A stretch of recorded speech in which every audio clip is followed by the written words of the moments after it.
Robert Johnson sat in his favorite armchair, looking at the old photo album on his lap. The sunlight streamed through the living room window, highlighting the dust particles floating in the air. Today marked 60 years since he had married Eleanor, the love of his life. 60 years of sharing meals, raising children, and growing old together. Or at least, that's what he thought.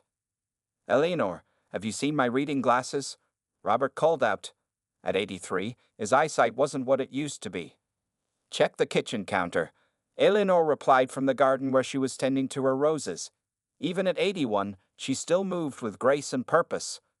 Robert found his glasses and decided to look through some old boxes in the attic. Their children had been asking for family photos to create a slideshow for their anniversary party this weekend. As he rummaged through dusty cardboard boxes filled with memories, Robert's hand struck something solid at the bottom of a trunk. It was a metal box, about the size of a thick book. Robert had never seen it before. The box was locked, with no key in sight. He brought it downstairs, curious about what his wife might have kept hidden all these years. "Eleanor, what's this?" Robert asked when she came back inside, her gardening gloves covered in soil.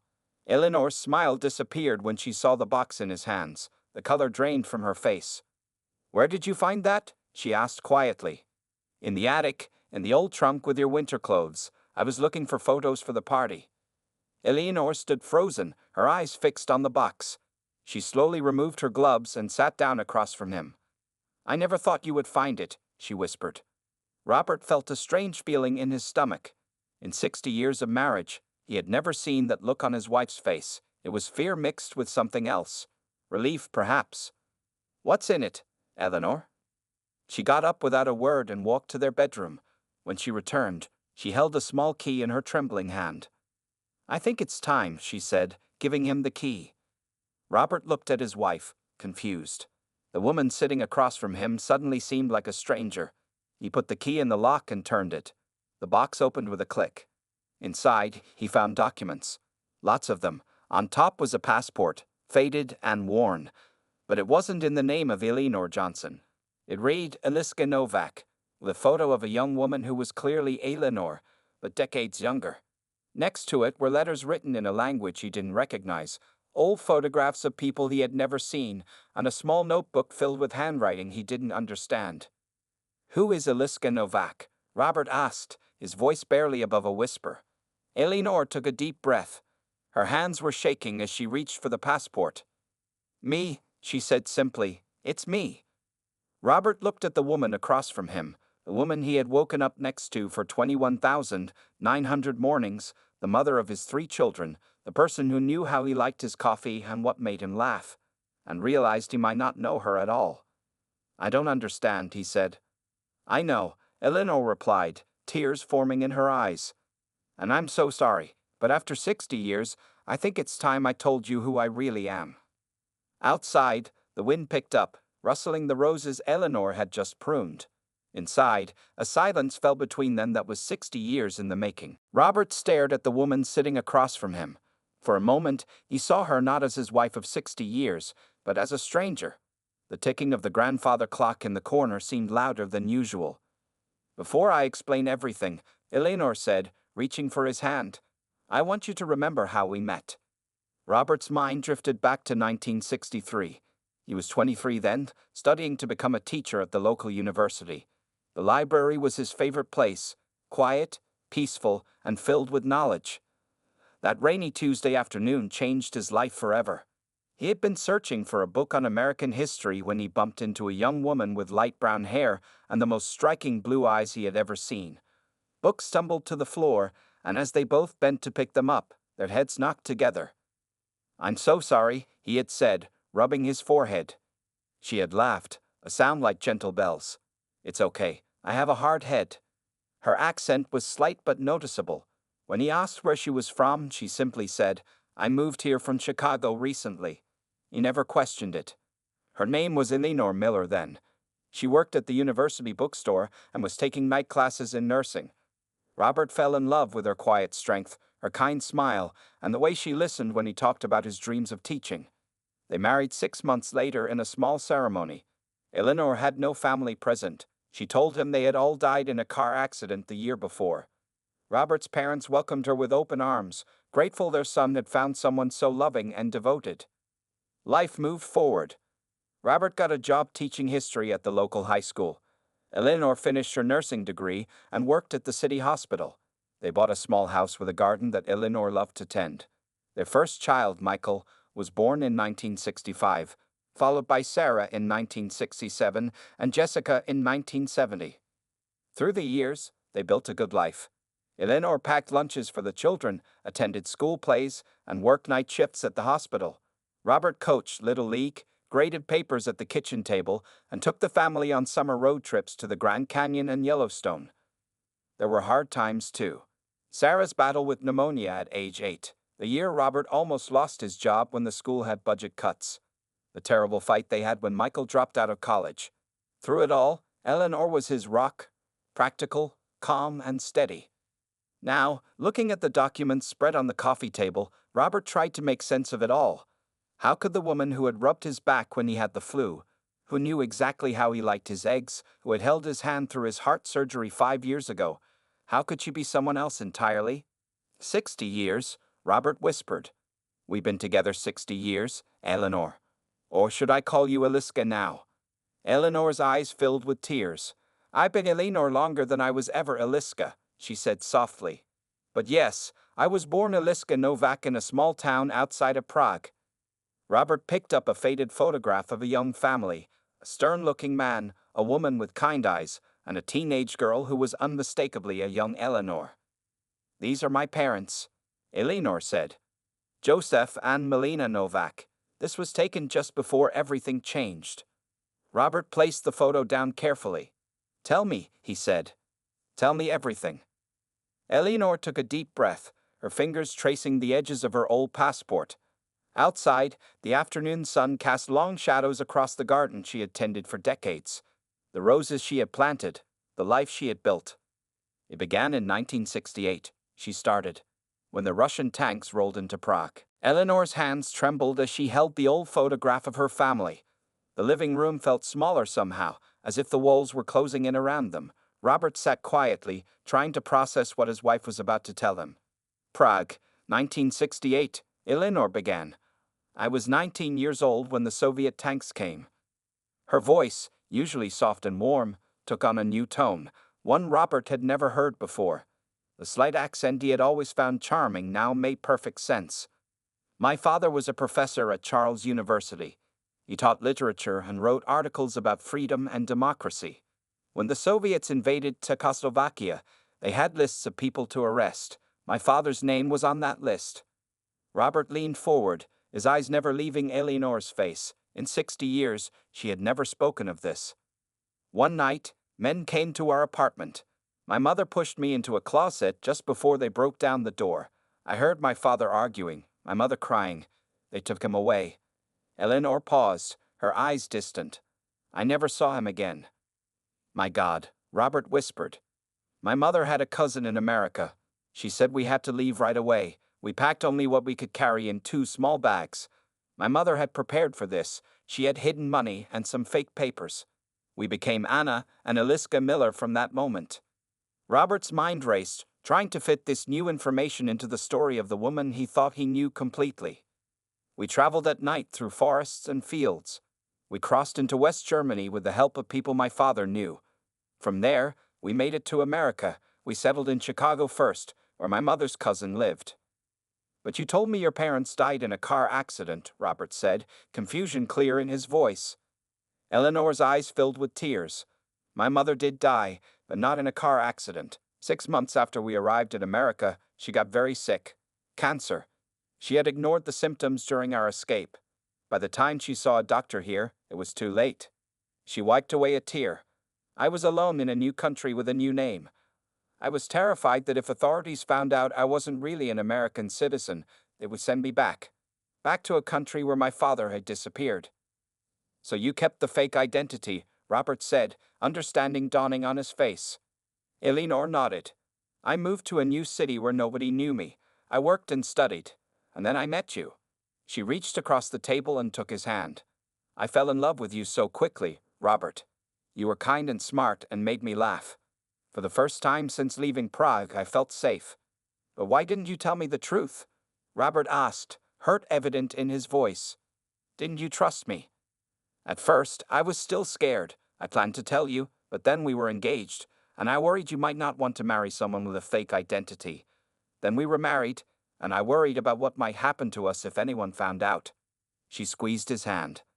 Then the children came, and I couldn't risk anything happening that might separate me from them. Years passed, and it became harder to find the right moment to say, "By the way, I'm not who you think I am." Robert looked at the documents spread on the table, the evidence of a life his wife had hidden for 60 years. "All this time, you've been carrying this secret alone," he said softly. Eleanor nodded, tears streaming down her face now. "I'm still the same person who loved you all these years. I just had a different name and a different past." "Eliska," Robert said, testing the name on his tongue. "No one has called me that in 60 years, she whispered. Outside, the day was growing darker. Inside, Robert Johnson was meeting his wife for the first time. "Tell me more," he said. "Tell me about Eliska Novak." The evening light faded as Eleanor reached into the metal box and pulled out a thin, worn book. It was a small diary with a faded blue cover. "This was my journal from when I was a girl," she said, running her fingers over the cover. "I wrote in Czech, so I knew no one here could read it." Robert watched as his wife opened the diary to a page with a pressed flower between the pages. A small, dried violet, its color still faintly visible. "I was born in a town called Pilsen, about an hour from Prague," Eleanor continued. "My father was not just a professor. He was also part of a group of intellectuals who wanted democracy for Czechoslovakia. Our home was always filled with people talking about politics and freedom." She smiled at a memory. "We had a piano in our living room. My mother played beautifully, and she taught me. I practiced every day for years."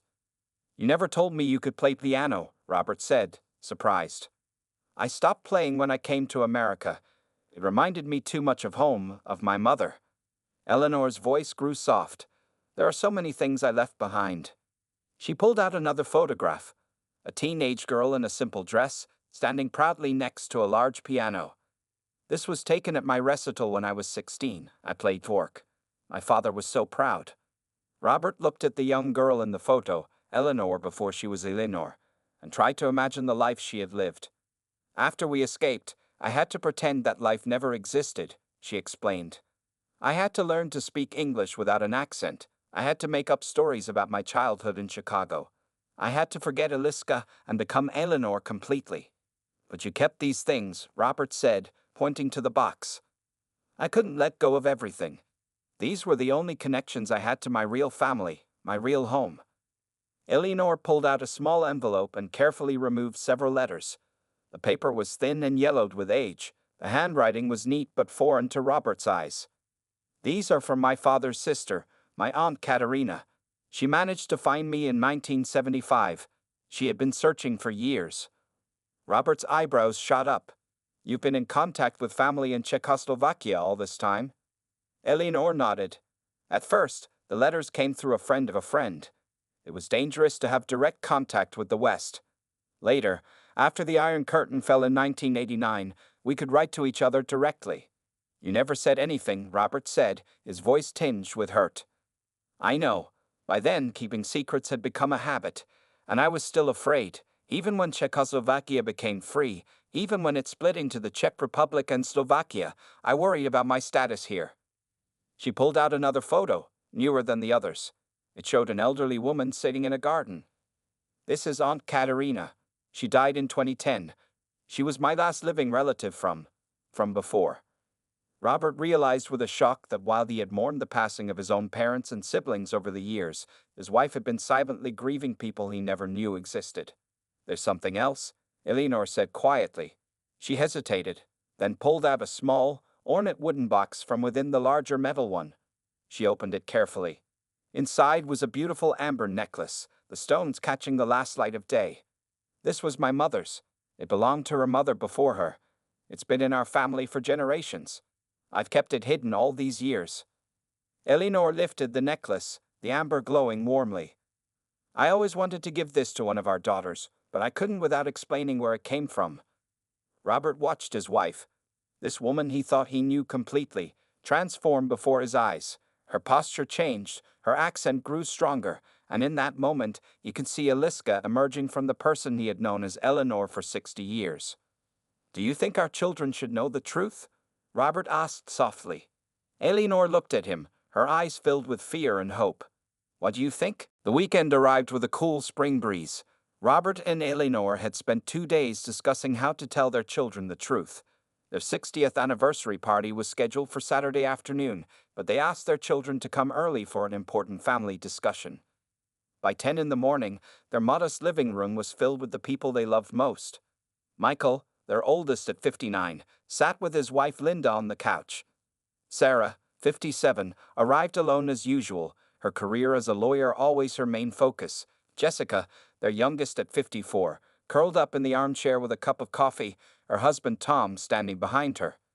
"Is everything all right, Dad?" Michael asked, concern evident in his voice. "Is it your heart again?" Robert shook his head. No, my health is fine, but your mother has something important to tell you." All eyes turned to Eleanor.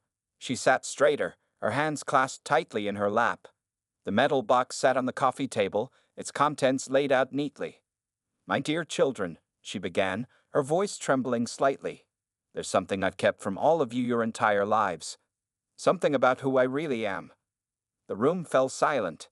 Even the grandchildren, who had been playing in the yard, seemed to sense the importance of the moment and stayed outside. Eleanor told her story, about Aliska Novak from Pilsen, about the Soviet invasion, about her father's disappearance and her escape with her mother, about the new identity and the years of hiding her true self.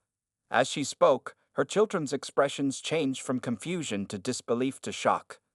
So you're not even American?" Sarah asked, her lawyer's mind immediately going to legal implications. "I never became a legal citizen," Eleanor admitted. "I've lived my entire adult life using a false identity." "Mom, do you realize what you're saying?" Michael's voice rose. "You could be deported, at your age." "I don't think they'd deport an 81-year-old woman who's been here for over 60 years, Jessica said, always the peacemaker.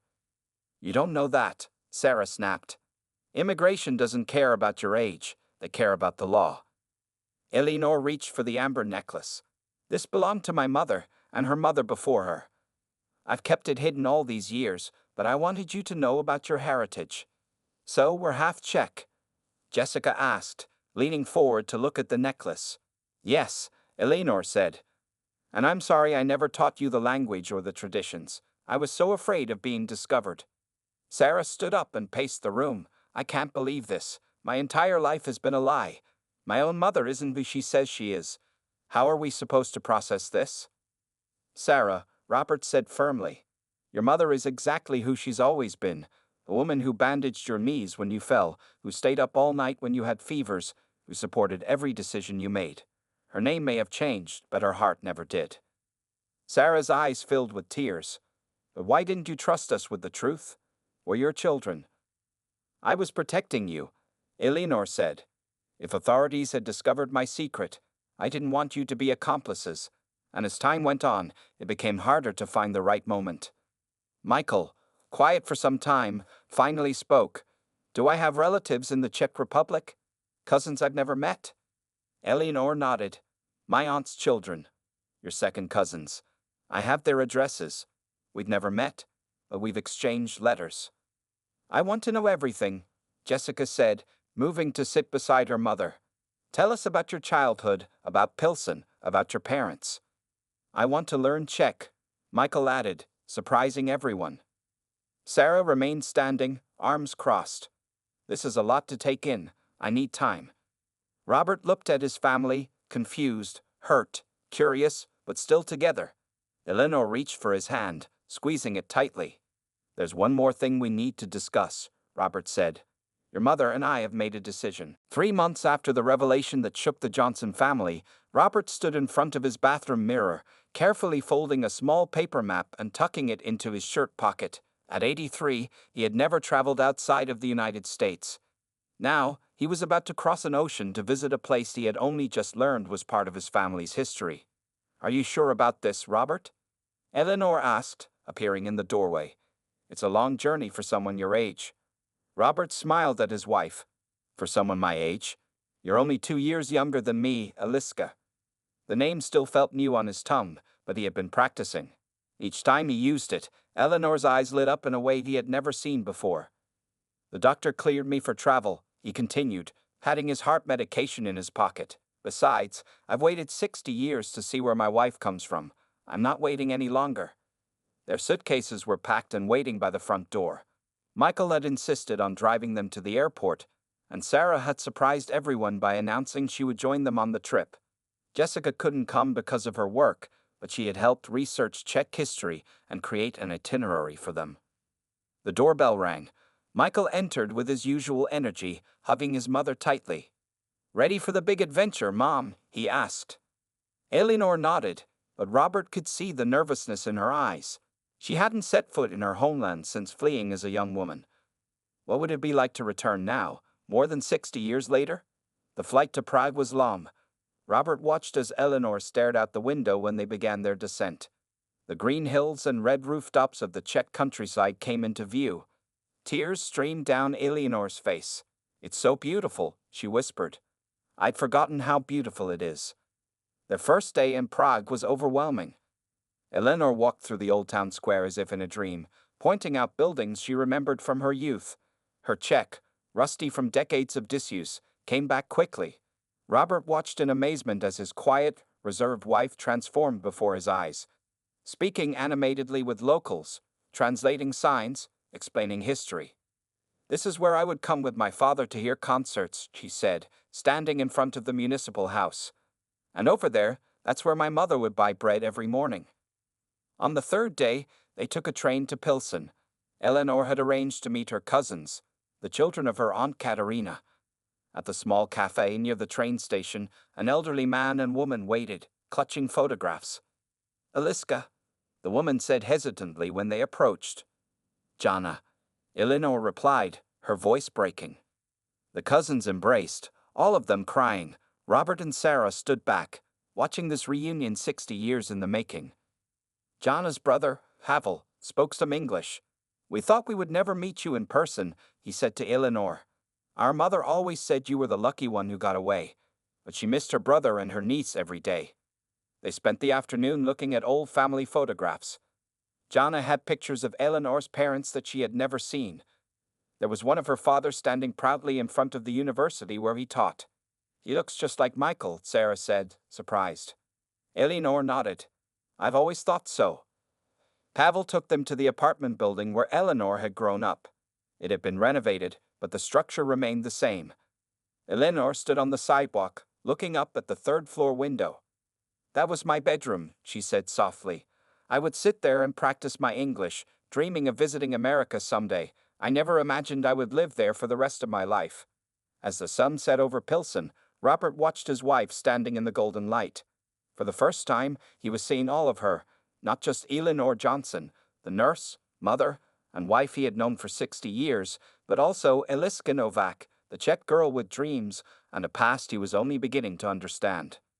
"Thank you for bringing me home," Eleanor said to Robert that night, her head resting on his shoulder as they sat in their hotel room. "Thank you for finally sharing your home with me," he replied. The Johnson home felt different when they returned from Prague.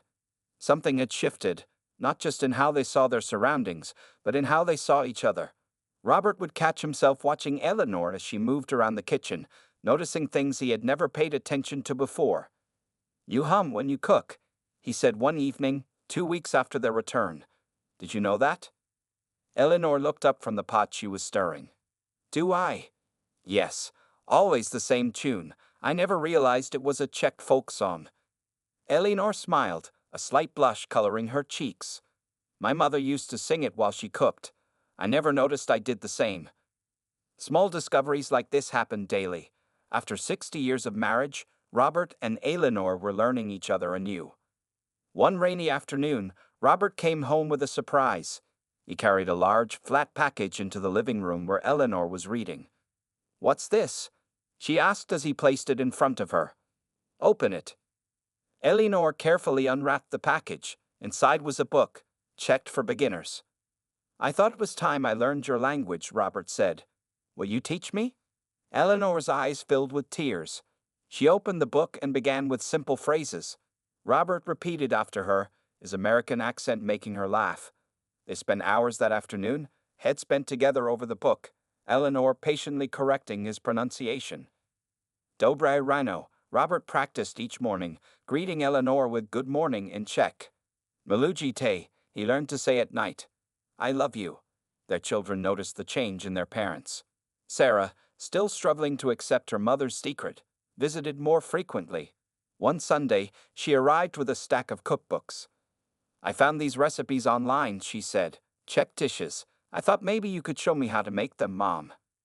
Eleanor's face lit up. Of course, we can start with Spikova. It was your grandfather's favorite. In the kitchen, mother and daughter worked side by side, Eleanor sharing stories of meals from her childhood as they cooked. Sarah listened, asking questions about the grandparents she never knew. Michael dove into research about Czech history and culture. He brought documents about the Prague Spring and the Soviet invasion, eager to understand what his mother had lived through. It must have been terrifying, he said one evening as they looked through the papers together. It was, Eleanor admitted, but not as terrifying as the thought of raising children in that environment. Coming to America gave me you three. I never regretted it, even when I missed home. Jessica, though unable to join them in Prague, organized a special dinner at her house. She decorated with the Czech flag colors and asked Eleanor to bring photos from their trip. I want the kids to know about their heritage, she explained. As summer turned to fall, Robert noticed Eleanor spending more time at the piano in Jessica's home when they visited. She would run her fingers over the keys but never play. For her 82nd birthday in October, Robert surprised her with an upright piano for their living room. Robert, we don't have space for this, Eleanor protested. We'll make space, he said. Play for me, Aliska. She sat at the piano hesitantly, her fingers hovering over the keys. Then, slowly, she began to play. The notes of Dwork filled their living room, halting at first, then with growing confidence. Robert watched her transform as she played, years falling away from her face. When she finished, he sat beside her on the bench. All these years, he said softly, there was music in you that I never heard. There's still so much to learn about each other, Eleanor replied. That night, as they lay in bed, Eleanor taught Robert a Czech lullaby her mother used to sing. His voice was rough and his accent terrible, but to Eleanor, it was the most beautiful sound. 60 years, Robert mused, and we're just getting started. Eleanor rested her head on his chest, listening to his heartbeat. Better late than never, she whispered in Czech. What does that mean? Robert asked. It means I'm lucky to have a husband willing to discover me all over again. The summer air was warm as guests gathered in the Johnsons' backyard. 1 year had passed since Robert discovered the metal box that changed everything. Today was special, their 61st wedding anniversary, but unlike any celebration they had held before. Robert stood by the garden gate, greeting family members as they arrived. At 84, he stood a little more stooped than before, but his eyes were bright with excitement. He wore a new suit and a blue tie that Eleanor had chosen for him. Dad, everything looks beautiful, Jessica said, hugging him. She had helped decorate the garden with white and red flowers, the colors of the Czech flag, and small paper lanterns hung from tree branches. Michael arrived with a laptop and a small projector. The video call is all set up, he said. Pavel and Jana will be joining us from Pilsen at 3 o'clock. Sarah was the last to arrive. Over the past year, she had struggled the most with her mother's revelation, but time had softened her anger. Today, she carried a large envelope under her arm. Is she ready? Sarah asked her father. Almost, Robert replied with a smile. She's nervous. Inside the house, Eleanor sat at her vanity mirror, pinning her silver hair. The amber necklace, her mother's necklace, glowed warmly against her skin. No longer hidden in a box, it was now her most treasured possession to wear openly. A knock came at the bedroom door. Mom? Sarah called. Can I come in? Eleanor welcomed her daughter with a hug. You look beautiful, she said. So do you, Sarah replied. She held out the envelope. This is for you. For both of you, actually. Eleanor opened it and gasped. Inside was a legal document, an application for American citizenship already filled out. I pulled some strings, Sarah explained. I have a colleague who specializes in immigration law. It won't be easy given the circumstances, but we're going to try to make this official. No more hiding, Mom. Tears filled Eleanor's eyes as she embraced her daughter. Thank you, she whispered. Outside, guests had gathered around a small arch covered in flowers. Robert waited there, his heart pounding with anticipation. Their children, grandchildren, and close friends sat in chairs arranged in a semicircle. The back door opened, and Eleanor stepped out. She wore a simple blue dress and carried a small bouquet of roses from her garden, but it was the paper in her hand that made Robert smile widest. As she walked toward him, their grandson began playing the violin, a Czech wedding song that Eleanor had taught him over the past months. When she reached Robert, he took her hands in his. Ready? He asked softly. She nodded, her eyes shining. Their oldest grandchild, now a young adult, stood before them with a book. We're gathered here today, she began, to celebrate not just 61 years of marriage, but a new beginning. The laptop screen on a nearby table showed Pavel and Jana watching from Pilsen, smiling through tears. Robert turned to face his wife. 61 years ago, I married Eleanor Miller. Today, I am honored to renew my vows to Eliska Novak Johnson. He reached into his pocket and pulled out a new gold band. This ring symbolizes my promise to love all of you, the woman I've known for 61 years, and the woman I'm still discovering. Eleanor's voice trembled as she spoke. I have been two people for most of my life. Today, I stand before you as my whole self for the first time. She handed Robert the paper she had been holding, her Czech birth certificate, which Pavel had found in the National Archives. No more secrets. No more hiding. They exchanged new rings as their family watched. After the simple ceremony, they celebrated with Czech food that Eleanor and her daughters had prepared. The grandchildren performed folk dances they had learned, and Michael gave a toast in his newly learned, imperfect Czech. As evening fell, Robert led Eleanor to the center of the garden for their first dance. The music began, the same Czech folk song she had hummed in their kitchen for decades. How does it feel? Robert asked as they swayed together. To be fully yourself after all these years? Eleanor looked up at him, her eyes filled with peace. Like coming home, she said. Like finally, truly coming home. Around them, their family, American-born, but now embracing their Czech heritage, clapped in rhythm to the music. Two worlds, finally united. Two lives, finally whole.